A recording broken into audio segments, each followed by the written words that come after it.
안녕하십니까. 한반도 안보전략연구원 이사장 송봉선입니다.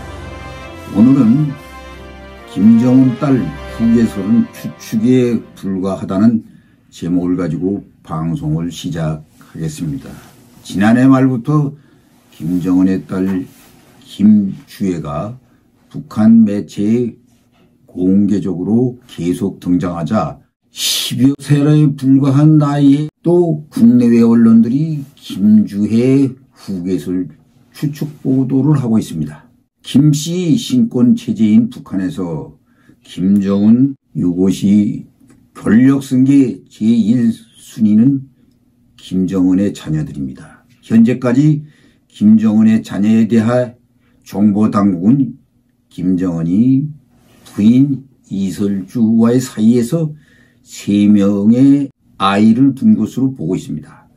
국정원은 지난 2017년 8월 국회 정보위에서 이설주가 2월 셋째 아이를 출산한 것으로 보인다고 했습니다. 이설주는 2009년 결혼한 이후 2010년과 2013년에 차례로 아이를 낳았습니다. NBA 전 선수 데니스 로드만은 방북 시 김정은을 통해 둘째인 딸의 이름이 김주애라고 들었다는 사실을 전하기도 했습니다.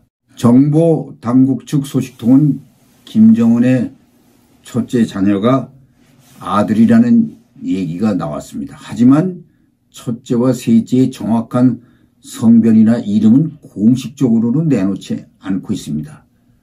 일부 정보기관은 김정은의 세 자녀 중 첫째가 아들이고 셋째가 아들이라는 설을 제기하면서 그래서 유독 김정은이 딸을 좋아하여 주애를 데리고 나왔을 가능성이 높다는 것입니다.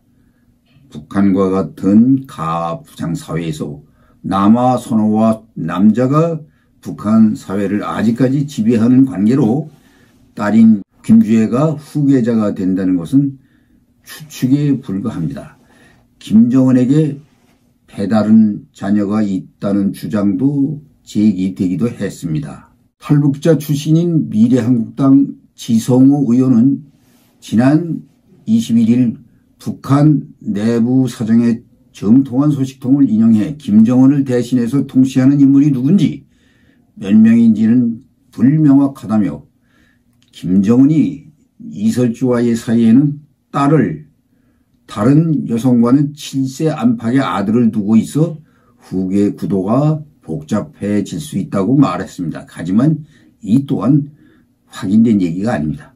과거 고용이 소생인 김정철과 김정은이 스위스 베른에서 유학하였을 때 김정은의 간부 자녀가 함께 베른에서 유학한 바도 있었습니다. 아마도 김정은이 후계 양성 차원에서 숨겨진 아들은 아비 김정일과 같이 스위스나 제3국의 김정은이 이 아들을 유학시킬 가능성도 있습니다. 한편 2020년 김정은의 건강 이상설이 제기된 이후 김정은의 후계 문제는 더욱 관심을 끌었고 이때 부상한 인물이 그의 여동생인 김여정 노동당 부부장입니다. 최근 미국의 싱크탱크인 전략국제문제연구소가 개최한 북한의 리더십과 관련한 회의에서도 김여정은 김정은 유고시 후계자가 될 가능성이 가장 큰 인물로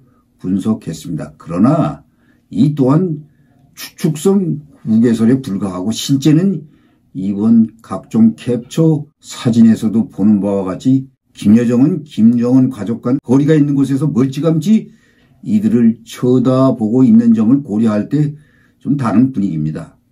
김정은 직계를 후계자로 내정할 것은 거의 확실합니다. 김여정의 경우 최근 김여정은 한국, 미국 등 주요국 외교와 국제정세 관련 문제도 주도적으로 관장하고 있습니다.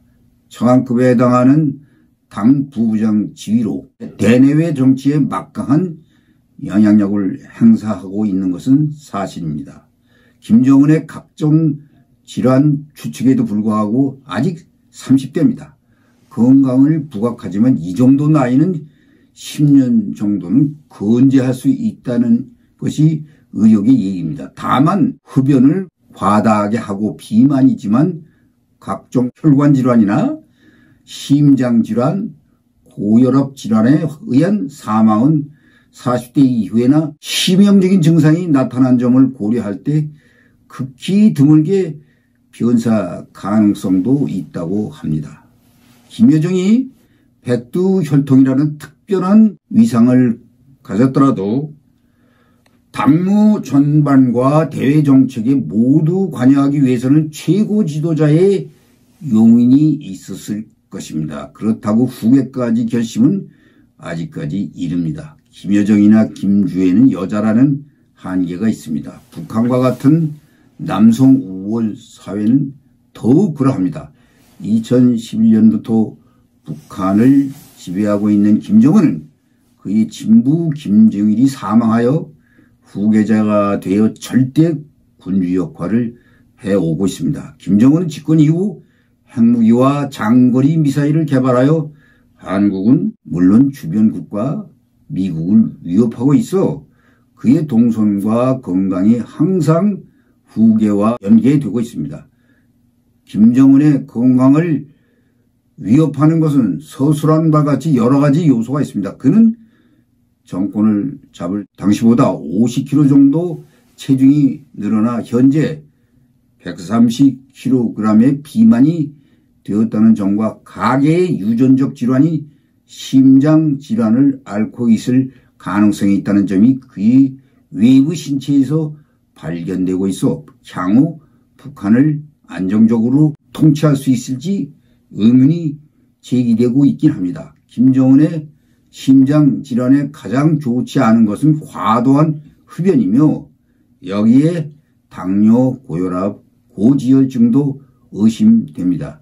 김정일 시대부터 김씨 일가는 자신의 병력 관리와 발병 예방을 위해 독일, 중국 등지의 심장혈관 분야 연수생을 파견해가지고 훈련시킨 후 항상 자기 주변에 머물게 해서 자신의 건강관리를 철저히 하고 있습니다. 여기에 할아버지 김일성, 아버지 김정일의 심근경색 사망을 의식하여 최신 의료장비와 최고의 약제, 특별 의료기구, 구급차 등을 구입하여 항상 대동하게 하는 등 건강에 대한 세심한 주의를 기울이고 있습니다. 비만, 당뇨병, 고혈압, 고지혈증, 운동부족, 유전적 요소 등은 김정은의 질환인 심근경색에 치명적이며 이는 금연, 절주, 운동, 식이관리, 약물치료 등을 통해 어느 정도 예방이 가능하다고 합니다. 하지만 김정은은 북한에서 신이나 다름없는 존재로 인식되어 북한의 모든 주민들이 떠받들고 있기 때문에 그의 측근도 제대로 조언할 수가 없습니다. 한국 통계청의 2018년 사망원인 통계조사 자료에 의하면 심장질환이 사망원인 2위를 차지하고 심장질환으로 사망하는 환자 수는 매년 증가하고 있습니다. 특히 심장질환은 전 연령층에서 사망원인 5순위 안에 포함됩니다. 국립의료원이 2014년부터 2018년까지 환자 25,563명을 대상으로 조사한 연령별 심근경색 발생 빈도를 보면 30대가 2.3%, 40대가 11%, 50대 25%, 60대가 26%, 70대가 22%, 80대가 13%, 기타 3.7%로 나타나고 있습니다. 따라서 김정은의 경우 아직 30대라 발생 빈도가 40대나 50대보다는 낮겠지만 지나친 비만과 흡연 등으로 위험성은 있다 하겠습니다. 심혈관 전문의들에 의하면 젊은 사람의 경우에는 질환 발생 빈도가 낮기는 하다는 것이 일반적 소견이긴 합니다. 김정은의 전용 병원은 봉화병원이며 김씨 일가 외에 김정은의 측근들과 관료들도 치료 대상이고 장관급에 해당하는 상이나 제1부부장 그리고 가족들도 봉화병원에서 치료를 받고 있습니다. 봉화병원 의료진은 북한에서 최고의 실력을 갖춘 의사들로 이들은 평양의과대학 최우등 졸업생들이고 독일, 중국 등 해외 유학을 한다고 합니다. 김정은 건강을 담당하는 의사는 모두 남성이며 대부분 독일, 중국 등 해외 유학 경험이 있는 인물들로 심장을 주 전공하였다고 합니다. 이들로부터 세심한 건강관리를 받는 김정은은 병질환으로 사망 가능성은 아직 낮다고 하겠습니다. 지금 후계에서는 추측성에 불과합니다. 만약에 김정은 유고가 발생한다면 공개에 등장하지 않은 김정은의 아들이 될 가능성이 큽니다. 시청해 주셔서 감사합니다.